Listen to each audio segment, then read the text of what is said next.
Hello students, आज का हमारा चैप्टर है चैप्टर नंबर 10 झांसी की रानी। आप सभी ने झांसी की रानी के बारे में पढ़ा होगा। ठीक है, एक कविता है जो हमने बहुत गुनगुनाई है बचपन में। ठीक है, तो स्टार्ट करते हैं। पहले इसकी जो लेखिका है सुभद्रा कुमारी चौहान, उसके बारे में बताएंगे। सुभद्रा कुमारी चौहान का जीवन परिचय देखेंगे। प्रस्तुत कविता हिंदी भाषा और साहित्य की प्रसिद्ध कवित्री श्रीमती सुभद्रा कुमारी चौहान द्वारा लिखी गई है। इनका जन्म उत्तर प्रदेश के इलाहाबाद जिले में हुआ था। इन्हें बचपन से ही कविता लिखने का शौक था तथा इनकी अधिकतर रचनाएं देश प्रेम से ओतप्रोत रहती थी, यानी देश प्रेम से संबंधित ये ज्यादा कविताएं लिखती थी।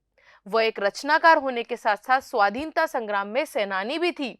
उन्होंने गांधी जी के साथ असहयोग आंदोलन में भाग लिया था तथा 2 बार जेल भी गई। इसलिए उनकी रचनाओं में राष्ट्रीयता की झलक देखने को मिलती है, देश के प्रति भावना देखने को मिलती है। अब आते हैं हम झांसी की रानी कविता के सार। क्या है लेसन का भावार्थ सार?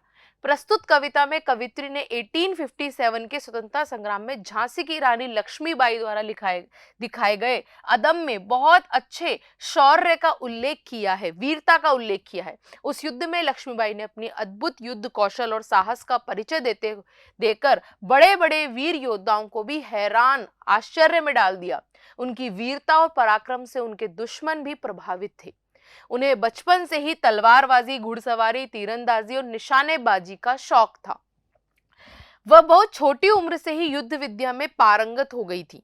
अपने पति की असमय मृत्यु के बाद उन्होंने कुशल शासक की तरह झांसी का राजपाट संभाला और अपनी अंतिम सांस तक अपने राज्य को बचाने के लिए अंग्रेजों से अत्यंत वीरता से लड़ती रहीं। उनके पराक्रम की प्रशंसा उनके शत्रु भी करते हैं।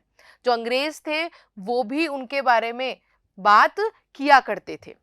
फर्स्ट है हमारा पैराग्राफ। सिंहासन हिल उठे राजवंशों ने भ्रकुटी तानी थी, बूढ़े भारत में आई फिर से नई जवानी थी, गुमी हुई आजादी की कीमत सबने पहचानी थी, दूर फिरंगी को करने की सबने मन में ठानी थी।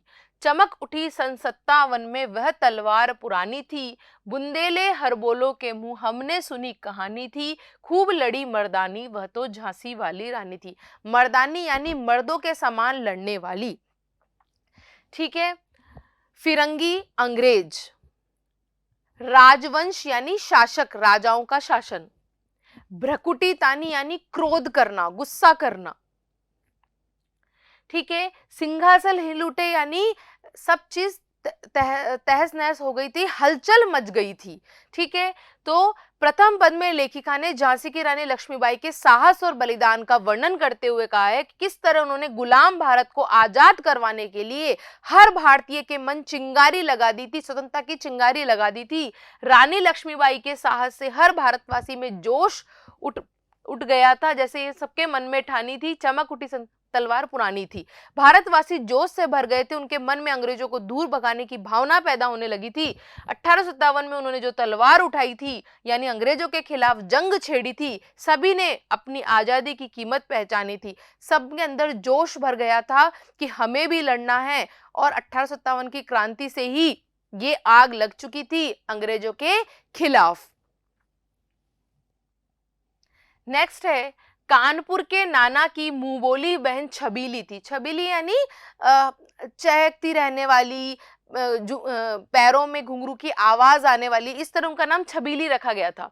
लक्ष्मीबाई नाम, पिता की वह संतान अकेली थी, नाना के संग पढ़ती थी वह, नाना के संग खेलती थी, बर्छी ढाल कृपाण कटारी उसकी यही सहेली थी, वीर शिवाजी की गाथाएं उसको याद जवानी थी, बुंदेले हरबोलों के मुंह हमने सुनी कहानी थी, खूब लड़ी मर्दानी वह तो झांसी वाली रानी थी।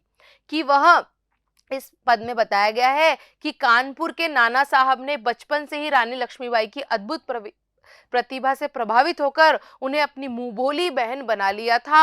नाना साहब उन्हें युद्ध विद्या की शिक्षा दिया करते थे। लक्ष्मीबाई बचपन से ही बाकी लड़कियों की तरह नहीं थी, उन्हें गुड्डी गुड़ियों का खेल पसंद नहीं था। वो तो तलवार, कृपाण, तीर, बर्छी चलाना चाहती थी और चलाने लग गई थी। उन्हें तो वही पसंद थी और उन्हें बचपन से ही वीर शिवाजी की कथाएं, कहानियां सुनना चालू कर दिया था। थर्ड है, लक्ष्मी थी या दुर्गा थी वह स्वयं वीरता की अवतार, देख मराठे पुलकित खुशी होते उसकी तलवारों के वार, नकली युद्ध व्यू की रचना और खेलना खूब शिकार, सैन्य घेरना दुर्ग तोड़ना थे ये थे उसके प्रिय खिलवाड़। महाराष्ट्र कुल देवी उसकी भी आराध्य भवानी थी, बुंदेलो हर बोलो के मुंह हमने सुनी कहानी थी, खूब लड़ी मर्दानी वह तो झांसी वाली रानी थी। इस पद में बताया गया है कि वह लक्ष्मी भी थी और दुर्गा भी थी। वह वीरता की अवतार थी, वीर व्यक्ति थी। वो मराठे पुलकित होते, उन्हें देख करके मराठे पुलकित यानी प्रसन्न होते उनके तलवारों के वार देख करके। और वह शिकार भी खेलती थी, नकली व्यू रचना यानी लोगों के साथ बैठ के व्यू रचना करती थी, खिलवाड़ यानी खेलना और उनके दुर्ग तोड़ना, सैन्य घेर करना यानी सेना के साथ घिरना, ये सब उनके खिलवाड़ यानी खिलौने हुआ करते थे। और उनकी देवी मां भवानी थी। तो झांसी की रानी कविता के इस पद में कवित्री ने बताया कि लक्ष्मीबाई व्यू रचना, तलवारबाजी, लड़ाई का अभ्यास और दुर्ग तोड़ना इन सब खेलों में माहिर थी, पारंगत थी। मराठाओं की कुल देवी भवानी उसकी भी पूजनीय थी, वे वीर होने के साथ साथ धार्मिक भी थी, धर्म से संबंध रखती थी। फोर्थ है हमारा, हुई वीरता की वैभव के साथ सगाई झांसी में, ब्याह हुआ रानी बन गई लक्ष्मीबाई झांसी में, राजमहल में बजी बधाई खुशियां छाई झांसी में, सुबह बुंदेलों की विरुदावली सी वह आई झांसी में, चित्र ने अर्जुन को पाया शिव से मिली भवानी थी, बुंदेलो हर बोलो के मुंह हमने सुनी कहानी थी, खूब लड़ी मर्दानी वह तो झांसी वाली रानी थी। कविता में बताया गया है कि लक्ष्मीबाई के झांसी के राजा श्री गंगाधर राव के साथ विवाह हो गया और महल में खुशियां छा गई। उनकी जोड़ी को शिव, पार्वती और चित्रा और अर्जुन की उपाधि दी गई। उनके आने से झांसी में खुशियां और सौभाग्य आ गया यानी अच्छा भाग्य आ गया। ऐसा हमने हर बुंदेलखंड के लोगों से सुना था कि खूब लड़ी मर्दानी वह तो झांसी वाली रानी थी। उसकी वीरता का हर जगह यशोगान था, प्रशंसा होती थी।